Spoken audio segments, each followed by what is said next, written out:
Hi, என்னோட பொண்ணு அஸ்ரியா rack academy of டான்ஸில் 3 இயர்ஸாக டான்ஸ் லேர்ன் பண்ணிட்டு இருக்காங்க.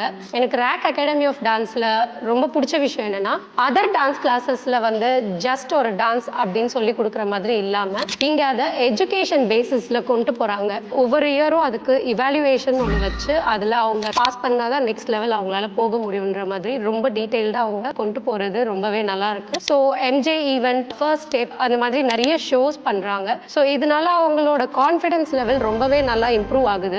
என்னோட பொண்ணு இங்கே ஜாயின் பண்ணும்போது பெருசாக டான்ஸ் வெளியில் ஆடணும் அப்படின்னா கொஞ்சம் யோசிப்பா, ஷைனஸ் இருக்கும் அந்த மாதிரி. இப்போ டான்ஸ்னா ஒரு சாங் கேட்டாலுமே அவளால் ஓனாவே அந்த சாங்க்கு ஆட முடியும். ஸோ லேர்னிங் வைஸ் ரொம்பவே நல்லா இருக்கு, ரொம்ப சாட்டிஸ்ஃபைங்காக இருக்கு இங்கே லேர்ன் பண்ணிட்டு. I am really very happy and proud to be part of ரேக் அகாடமி ஆஃப் டான்ஸ். உங்கள் கிட்ஸும் டான்ஸில் நல்லா இம்ப்ரூவ் ஆகணும்னா ரேக்கில் ஜாயின் பண்ணுங்க. 100% நான் ரேக் அகாடமி ஆஃப் டான்ஸை ரெக்கமெண்ட் பண்ணுவேன்.